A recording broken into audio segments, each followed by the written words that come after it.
Hi friends, ഇന്ന് നമ്മൾ തയ്യാറാക്കാൻ പോകുന്നത് നമുക്കെല്ലാവർക്കും ഒരുപോലെ ഇഷ്ടപ്പെടുന്ന നമ്മുടെ കപ്പലണ്ടി മിഠായിയാണ്.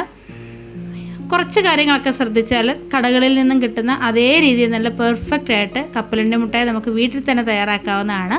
അപ്പോൾ എല്ലാവരും വീഡിയോ സ്കിപ്പ് ചെയ്യാതെ കാണുക. നമുക്ക് വീഡിയോയിലേക്ക് പോകാം.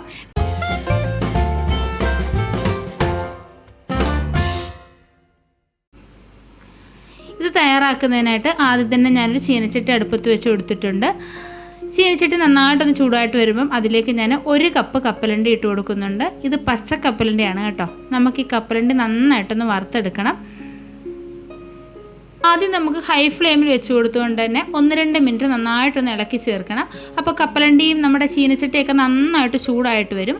ആ സമയം നമുക്ക് മീഡിയം ഫ്ലെയിമിലേക്കും ലോ ഫ്ലെയിമിലേക്കും മാറി മാറി വെച്ച് കൊടുത്തുകൊണ്ട് നന്നായിട്ടൊന്ന് ഇളക്കി ചേർത്ത് നന്നായിട്ടൊന്ന് റോസ്റ്റ് ചെയ്തെടുക്കണം. ഇനി ഈ കപ്പലണ്ടി ഇതേപോലെ ഇട്ട് കൊടുക്കാതെ നമുക്ക് മണൽ ചേർത്തും അല്ലെങ്കിൽ ഉപ്പ് ചേർത്തും നമുക്ക് ചെയ്തെടുക്കാവുന്നതാണ്. അല്ലെന്നുണ്ടെങ്കിൽ ഈ ഒരു രീതിയിൽ തന്നെ ചെയ്തെടുത്താലും മതി. ഈ കപ്പലണ്ടി നന്നായിട്ട് മൂത്ത് കിട്ടിയെങ്കിൽ മാത്രമേ ഇതിൻ്റെ പുറന്തോലൊക്കെ എടുത്ത് മാറ്റാൻ പറ്റത്തുള്ളൂ.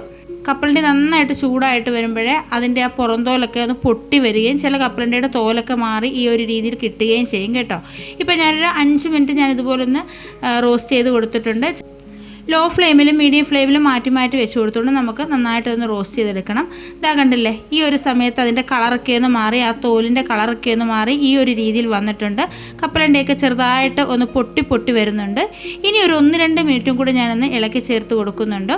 അപ്പോൾ ഈ സമയം നമ്മൾ ഇതുപോലെ കയ്യിലെടുത്തതെന്ന് നോക്കുമ്പോഴേ നമുക്ക് തോന്നും ഇത് മൂത്തിട്ടില്ലെന്ന്, ചെറുതായിട്ട് സോഫ്റ്റ് ആയിട്ടിരിക്കും. പക്ഷേ ഇത് തണുത്ത് കഴിയുമ്പോൾ നന്നായിട്ട് തോലൊക്കെ മാറി നല്ല രീതിയിൽ തന്നെ കിട്ടും കേട്ടോ. അപ്പോൾ ഈ കപ്പലണ്ടി ആ പൊട്ടി വരുന്ന ആ ഒരു സമയം നോക്കിയാൽ മതി ഇത് നല്ല രീതിയിൽ നമുക്ക് കറക്റ്റായിട്ട് ആ റോസ്റ്റായിട്ട് വന്നിട്ടുണ്ടോ എന്ന് അറിയാനായിട്ട്. ഇപ്പോൾ ഞാൻ സ്റ്റൗ ഓഫ് ചെയ്തിട്ടുണ്ട്. അപ്പോൾ നമുക്കിത് തണുക്കാനായിട്ടൊന്ന് മാറ്റി വെക്കാം. ഇപ്പം നമ്മൾ കപ്പലണ്ടി എല്ലാം വേറൊരു പ്ലേറ്റിലേക്ക് മാറ്റിയിട്ടുണ്ട്. ഇപ്പോൾ ഒരു ചെറിയ ചൂടുണ്ട് കേട്ടോ. ദാ ഈ ഒരു രീതിയിൽ കൈകൊണ്ടൊന്ന് പ്രസ് ചെയ്ത് കൊടുത്ത് നമുക്കിതിൻ്റെ പുറന്തോലൊക്കെ നന്നായിട്ട് ഇളക്കി മാറ്റാവുന്നതാണ് കേട്ടോ. അപ്പോൾ ഇതിൻ്റെ തോലൊക്കെ ഒന്ന് മാറ്റിയിട്ട് നന്നായിട്ടൊന്ന് ക്ലീൻ ചെയ്ത് വരാം. ഇതാ കണ്ടില്ലേ, നമ്മുടെ കപ്പലണ്ടിയൊക്കെ നന്നായിട്ടൊന്ന് ക്ലീൻ ചെയ്തെടുത്തിട്ടുണ്ട്. ഒരുപാട് നേരം നമ്മൾ കപ്പലണ്ടി റോസ്റ്റ് ചെയ്തെടുത്താൽ ആ കപ്പലണ്ടിയുടെ കളറൊക്കെ മാറി ആ വൈറ്റ് കളറൊക്കെ നഷ്ടപ്പെട്ട് വേറൊരു കളറായിട്ട് വരും കേട്ടോ. അപ്പോൾ ആ ഒരു ടേസ്റ്റ് നമുക്ക് കിട്ടത്തില്ല. അപ്പോൾ അതാണ് ഞാനിതെല്ലാം നന്നായിട്ട് ക്ലീൻ ചെയ്തെടുത്തിട്ടുണ്ട്. ഇനി ഞാനൊരു പ്ലേറ്റ് എടുത്തിട്ടുണ്ട്.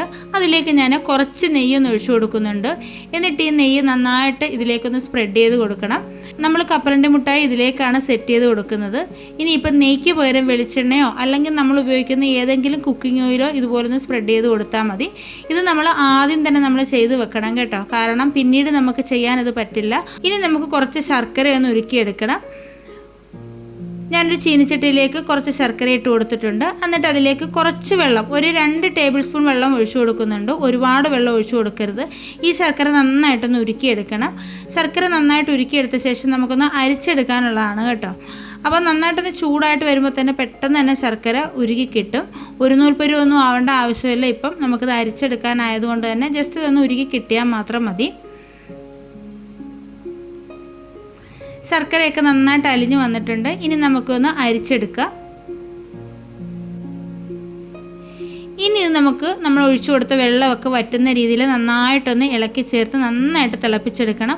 ഒരു നൂൽ പരുവമായിട്ട് വരണം. ശർക്കര നല്ല തിക്കായിട്ട് വരണം. ആ ഒരു പരുവം വരെ നമ്മളിത് ഇളക്കി ചേർത്ത് തിളപ്പിച്ചെടുക്കണം.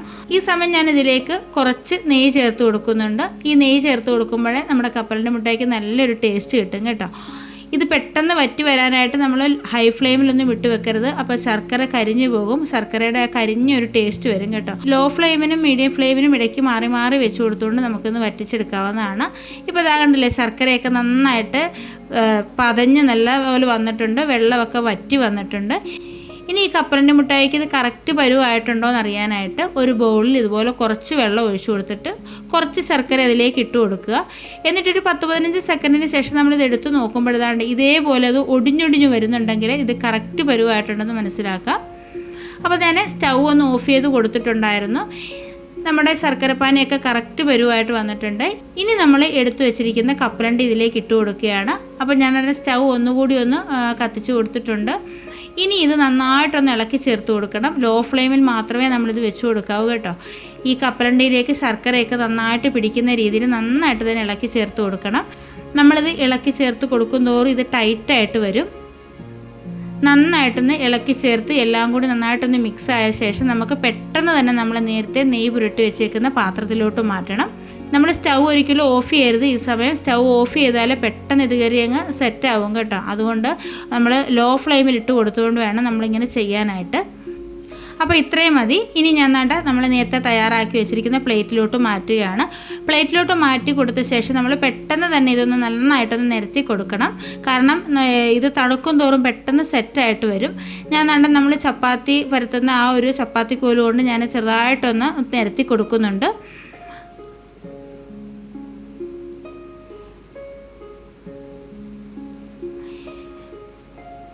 അല്ലെങ്കിൽ നമ്മുടെ കയ്യിലുള്ള ഏതെങ്കിലും ഒരു സ്റ്റീൽ പാത്രം വെച്ചിട്ടോ വല്ലതും, ചെറിയ സ്റ്റീൽ പാത്രം ഉണ്ടല്ലോ, അത് വല്ലതും വെച്ചിട്ട് ഇതുപോലെ ഒന്ന് അമർത്തി കൊടുത്താൽ മതി. അപ്പോൾ ഞാൻ ഇതുപോലൊരു സാധനം എടുത്തിട്ടുണ്ട്. അതുകൊണ്ട് നല്ലതുപോലെ ഷേപ്പൊക്കെ ചെയ്ത് മോൾ വശമൊക്കെ നന്നായിട്ടൊന്ന് അമർത്തി കൊടുത്ത് ഒരേ ലെവലിലാക്കി എടുക്കുന്നുണ്ട്. നമ്മളിത് പെട്ടെന്ന് തന്നെ ചെയ്യണം, അല്ലെങ്കിൽ ഇത് പെട്ടെന്ന് സെറ്റായി പോകും. ഇതുപോലെ നല്ലതുപോലെ ഒന്ന് ഷേപ്പ് ചെയ്ത് കൊടുത്ത ശേഷം നമുക്ക് നന്നായിട്ടൊന്ന് കട്ട് ചെയ്ത് വെക്കണം.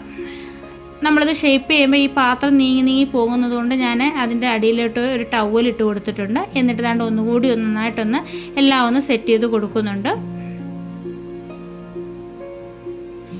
ഇങ്ങനെ നമ്മൾ നെയ്യോ വെളിച്ചെണ്ണയോ വല്ലതും പുരട്ടിയ പാത്രത്തിൽ വെച്ച് കൊടുക്കുകയാണെങ്കിൽ പെട്ടെന്ന് തന്നെ നമുക്കിത് ഇളക്കി എടുക്കാൻ പറ്റും. ഇനി ഇതുപോലെ പാത്രത്തിലല്ലാതെ നമ്മുടെ കയ്യിൽ ഫോയിൽ പേപ്പറോ ബട്ടർ പേപ്പറോ വല്ലതും ഉണ്ടെങ്കിൽ അതിലേക്ക് നമുക്ക് ഇതുപോലെ ചെയ്ത് കൊടുക്കാവുന്നതാണ് കേട്ടോ. പ്ലേറ്റ് തന്നെ വേണമെന്നില്ല. നമുക്ക് ഇതൊന്ന് കട്ട് ചെയ്ത് വെക്കണം. കട്ട് ചെയ്തെങ്കിൽ മാത്രമേ നമുക്ക് പെട്ടെന്ന് ഇത് ഇളക്കി എടുക്കാൻ പറ്റത്തുള്ളൂ. അല്ലെങ്കിൽ പിന്നീട് നമുക്കിത് കട്ട് ചെയ്യാൻ പറ്റത്തില്ല. ഇതുപോലെ ഒന്ന് കട്ട് ചെയ്ത് കൊടുത്ത ശേഷം നമുക്കിതൊന്ന് തണുക്കാനായിട്ട് വെക്കണം. തണുത്ത് കഴിയുമ്പോഴേ പെട്ടെന്നത് ഇളക്കി എടുക്കാനും പറ്റും. ഇപ്പോൾ കണ്ടില്ലേ, ഒരു അരമണിക്കൂർ കഴിഞ്ഞിട്ടുണ്ട്. ഇതേ രീതിയിൽ നമുക്ക് ഇളക്കി ഇത് എടുക്കാവുന്നതാണ്. അപ്പോൾ ഇതേപോലെ തന്നെ നമുക്ക് എല്ലാം ഇതുപോലെ ഒന്ന് ഇളക്കി എടുത്ത് വരാം. കണ്ടില്ലേ, നല്ല സൂപ്പറായിട്ടുള്ള നമ്മുടെ കപ്പലണ്ടി മുട്ടായി, നമ്മൾ കടകളിൽ നിന്നൊക്കെ വാങ്ങുന്ന അതേ രീതിയിലുള്ള കപ്പലണ്ടി മുട്ടായി നമുക്ക് വീട്ടിൽ തന്നെ തയ്യാറാക്കി എടുക്കാവുന്നതാണ്. വളരെ പെട്ടെന്ന് തന്നെ നമുക്ക് തയ്യാറാക്കി എടുക്കാവുന്നതാണ്. ഇനി ഈ കപ്പലണ്ടി ഒന്ന് നമുക്ക് മിക്സിയുടെ ജാറിലിട്ട് ഒന്ന് ക്രഷ് ചെയ്തിട്ട് വേണമെങ്കിലും ഇതുപോലെ ചെയ്തെടുക്കാം കേട്ടോ. അപ്പോൾ ഇന്നത്തെ വീഡിയോ എല്ലാവർക്കും ഇഷ്ടമായെന്ന് വിചാരിക്കുന്നു. അപ്പോൾ ഇതുപോലെ എല്ലാവരും ഒന്ന് ചെയ്ത് നോക്കുക. ചെയ്ത് നോക്കിയിട്ട് നിങ്ങളുടെ അഭിപ്രായങ്ങൾ അറിയിക്കുക. വീഡിയോ ഇഷ്ടമായിട്ടുണ്ടെങ്കിൽ ലൈക്ക് ചെയ്യാനും ഷെയർ ചെയ്യാനും കമൻറ്റ് ചെയ്യാനും, അതുപോലെ തന്നെ നമ്മുടെ ചാനൽ സബ്സ്ക്രൈബ് ചെയ്യാതെ ആരെങ്കിലും കാണുന്നുണ്ടെങ്കിൽ ഒന്ന് സബ്സ്ക്രൈബ് ചെയ്ത് സപ്പോർട്ട് ചെയ്യാനും മറക്കരുത്. അപ്പോൾ നമുക്ക് അടുത്തൊരു വീഡിയോയുമായിട്ട് പെട്ടെന്ന് തന്നെ കാണാം. അതുവരേക്കും ബൈ. Thank you.